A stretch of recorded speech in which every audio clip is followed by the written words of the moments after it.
So today I finally decided to go and buy Beyonce's self-titled CD and the one that came with the all the new songs and then the 17 individual videos, and it's a lot of Beyonce.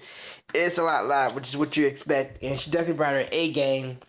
I'm not sure because I'm like kind of getting over a cuddle with this, but it's almost kind of exhausting once you're done watching all the videos. Like, I guess because there's so much Beyonce at one time, and depending on what fandom level you are of Beyonce, depends on how much you can take over time. Definitely, I doubt, very talented. She has the vocals, she has moves, no doubt. There's no doubt she probably has the best moves on the planet. I haven't really seen any better dancer. The only person I can think that probably is better dancer on stage is probably Sierra, but Sierra doesn't have the vocals and that I don't know, with that extra little something. But Sierra does have the moves, that's for sure. So it's fun to watch her move. But Beyonce's got that whole package, the looks, just everything's there. And it's a lot, and of course it's the first time you're hearing a lot of the songs. You saw always that first time, you're not picking up on individual little things yet. You're just kind of taking it all in as a whole, just like as if you were when you watching the movie for the first time. You're just taking the movie in as a whole. You're not really picking up on individual things quite yet until you've seen it a few times. And so, right off the bat, it's an impressive library. It's like it almost makes you want to be like jealous, like dang, like she did all this work. And like you kind of wish you could do something like that, if you had the drive, the money, and the determination to do something like that, and the experience to do that. I can imagine how exhausting. Normally, just for her to do a couple of videos can be some pretty hard work, but for her to do like all these videos and about a good chunk of them were dance like videos or dancing video and required movement around and memorizing all kinds of stuff, and so she really kind of knocked it out for this one. And it's almost kind of hard to really pick out which one is your favorite. I mean, obviously, when you have a bunch of songs at one time, and then you make videos for all those songs at one time, there's going to be some that are going to float to the top. There's going to be some that's going to be kind of in the middle. There's going to be some that's going to get forgotten in the rush, even though they may not necessarily be bad videos. It's just that there's so many of them at one time to where they're always going to get compared to each other all the time. And so, the one that kind of stuck out to me right off the bat, was I did like Pretty Hurts. That was a pretty interesting, because it's the first one you hear, and it sticks with you. It was kind of interesting to hear her sing and kind of show something on screen, which is honestly what a lot of women go through, and men go through too. It's maybe not in the same exact way, but we're constantly looking at ourselves and constantly trying to like see what we can fix, and we never feel like we are right.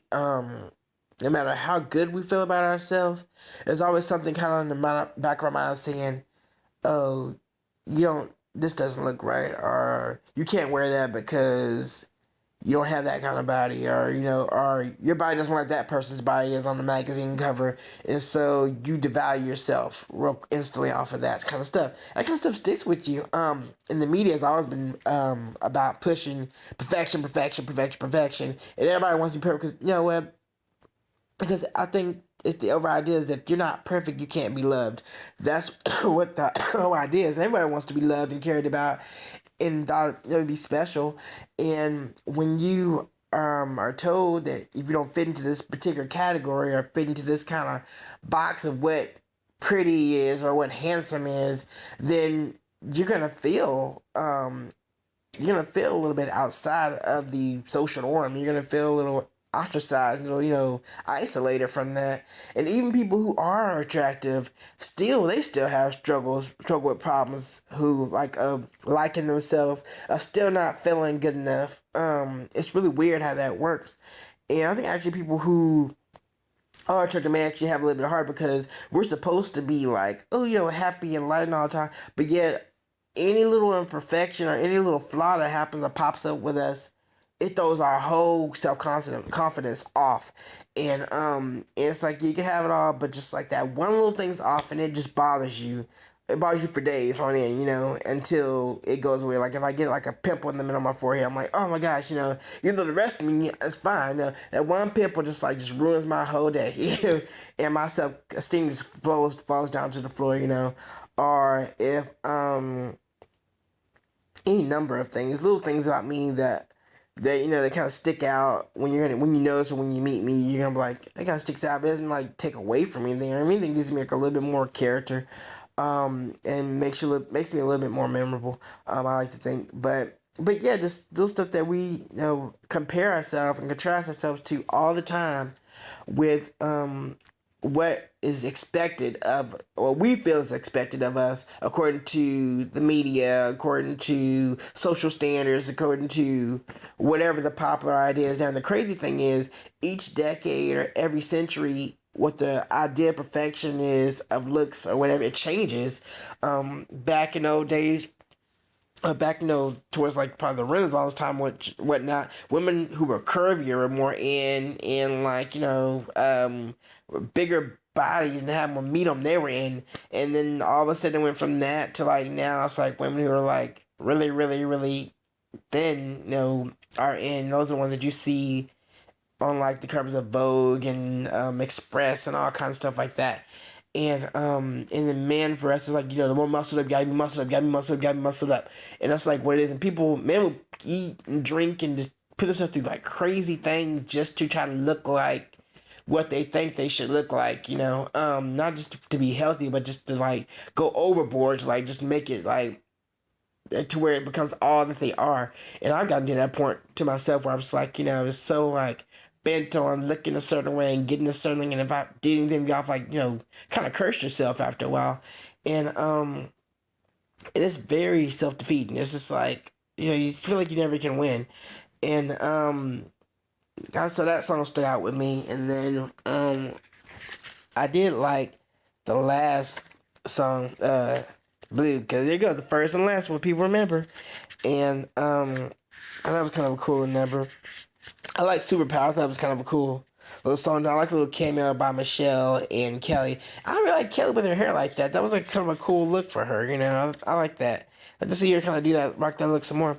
One song I wasn't sure if I was gonna like, but actually like now, like Flawless. That song kind of like rubbed me the right way. For some reason, it was kind of on it. It kind of got me. I felt that beat, and that kind of old school '90s kind of feel to it as well. I kind of like that creativity. Another song too, which I first heard, which I wasn't crazy about, but then after watching all the videos, I kind of like it more now. Is X and O, because it's kind of a different little beat, kind of like something a little bit different from the other songs. It's a little bit more like a little more poppy. Cause a lot of songs are kind of like not that they aren't, but they're kind of more like rhythmic-y, I felt like. And this one, I mean, it had the beat, you know, kind of like that world beat too, which I kind of like that. And I like that. And it was a little bit lighter number too. And so I like Pretty Hurts, as I mentioned down before. That's pretty cool. Ghost, you kind of forget about that one. I mean, I kind of remember the beat, kind of, sort of. And Haunted was kind of an interesting little video. I think those songs are about to grow on me over time. Drunken Love, I loved it. It was catchy. I've heard it before, so it helped. I've seen the video before, but I liked it. Blow was a cool little number too. I think Blow's gonna be on those numbers where it's good, but it's probably gonna grow on you more over time as the more you listen to it. Kind of had that disco feel to it, and the music video was like that too. No Angel, it was alright to me. It just was. I think it was something I may have to listen to a few more times. I like the concept of the video, which was kind of like, you know, old dirty South, and just kind of showing how life is there and where she's from, you know, and that was kind of interesting. Yeah, honestly, I like that one. Had a cool little beat to it. Like that one. Partition was interesting. It's probably one of the numbers probably out here, and it'll just grow on me or grow on it, something like that. Jealous Thing is one of those numbers where it's gonna be like, it was an interesting video, but I don't think I'm like, oh, I'm gonna have to play this song over and over. It was kind of alright to me. Rocket was a cool little number. I like the little creative things they do now, but I don't think Rocket's gonna be one of I'm gonna be just playing that one over and over again. I think that one's more for like the people that like that old soul, real old soul, and you like stuff like that have that similar type beat to it. Because I've heard songs that have that kind of similar beat to it, and I think people who like that kind of style maybe will gravitate to Rocket. It was a cool concept and cool video. Mine wasn't as catchy as I thought it was gonna be because they said mine was gonna be one of like the better songs. It was kind of a cool little number to have, and I think it was a cool little music video and whatnot.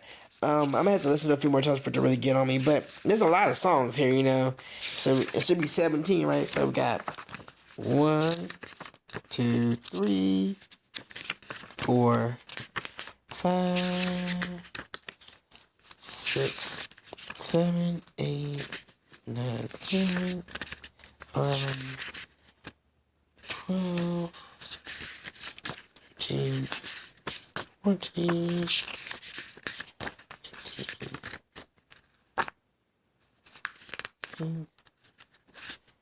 It should be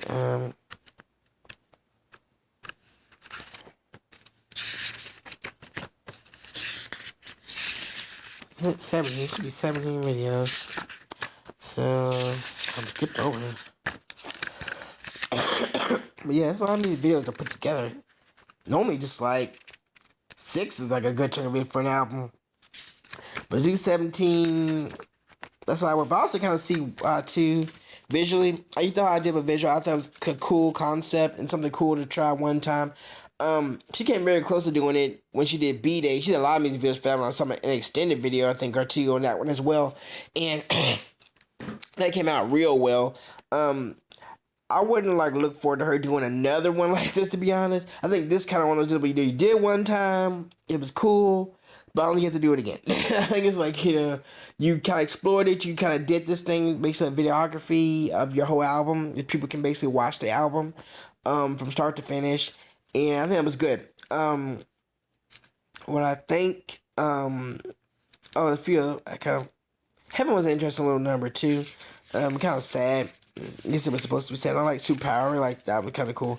But yeah, only I can see her because at some point after watching so many videos, unless you're like a real hardcore Beyonce fan, not that you can't keep your attention, but it's kind of just a lot of Beyonce at one time, and if you're not used to seeing that much of her at one chunk of time, you're gonna actually need to take that DVD by like chunks. You're like watch 4, then take a break, then watch 4, then take a break, then watch 4, then take a break, because it's a lot of her at one time. And she's a great performer, but I think every performer, after a while, you're kind of like, okay, I need a breather, you know, from it. Unless you're at a concert where you watch them live, it's different, you know. And she did a great job on these videos. But I guess my level, I'm probably a moderate fan. I would just say I like her song, a lot of her songs, but I don't think I can sit up and listen to her like all day, every day, you know. Maybe every couple of days I could like listen to her. Like there's some songs, a few songs I just really did like that kind of clicked with me.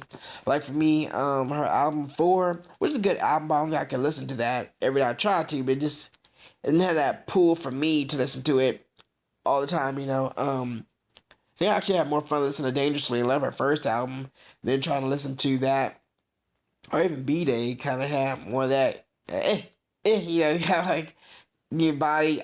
Maybe I can listen to that on a semi-regular basis, you know. Her third album, which was the double album, the whole I Am Sasha Fierce thing, that album has some good and bad too, I think. One of the things that slowed it down was all those slow songs, and some of them sounded so similar, you know. But there were some good songs on the second disc. And so, yeah, so she's an artist, constantly grows and constantly evolves all the time, and people love watching her. She keeps entertaining, and you know she's good at what she does. She's just a very rare type of artist, you know, someone who just has that little extra something special about her, to where you have to watch her, and she just always has something to kind of like raise the bar on artistry, or you know, musicians in general. So it's kind of hard to top Beyonce once she's pretty much the top of the game when it comes to musicians, or you know, contemporary artists. You know, you really can't top anyone. And even when she sang a little bit of Pretty Hurts on that little part in the video where she stands at the mic, she sings, and like you just really hear how like full her voice is. It's like it's really grown since the days of Destiny Child, you know, early on, paintings on the wall, you know, writings on the wall and whatnot. You could tell, you know, I was like, yeah, her voice, she has that full on voice that's been getting stronger now. She's getting older. She has more control, and I think she's realizing, you know, what's good to have in a song, what's not that good to have in her songs. And I think a lot of those little ad libs and stuff like that has kind of gone away. It's like, so she did that like a lot. It was like, it's kind of becoming too much. It was like, okay, all those little runs and stuff like that, it was getting too much. And so she kind of cut a lot of that out, and I appreciate that. I can just hear her sing the song, and she's doing good about just singing songs through, not like going crazy vocally with them, you know, like she used to on Writings on the Wall. Cause she could like do all that, which is kind of cool sometimes, but every time it's like, oh yeah, okay, we get it, you know. And I appreciate she kind of calmed down with that. And this album, she isn't trying to be showy, not really that much. I mean, it just feels natural. It doesn't feel forced, you know.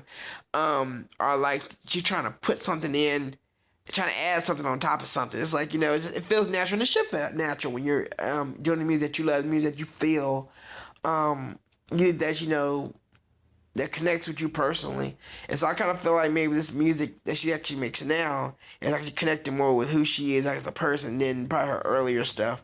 That's just natural. As an artist grows and gets more comfortable with themselves and their artistry, they're going to be able to express more, you would hope. And so it's very inspirational. And I'm glad I said I don't watch all of it. I'll probably watch a couple of the videos again in a couple of days or so. And I'll have the album in my car for good listening at some point. But I just want to talk about that. I'm glad I got it. It was worth the money. She did right. She did right by her fans. So this is me, Marvin Lee, on Beyonce's self-titled album.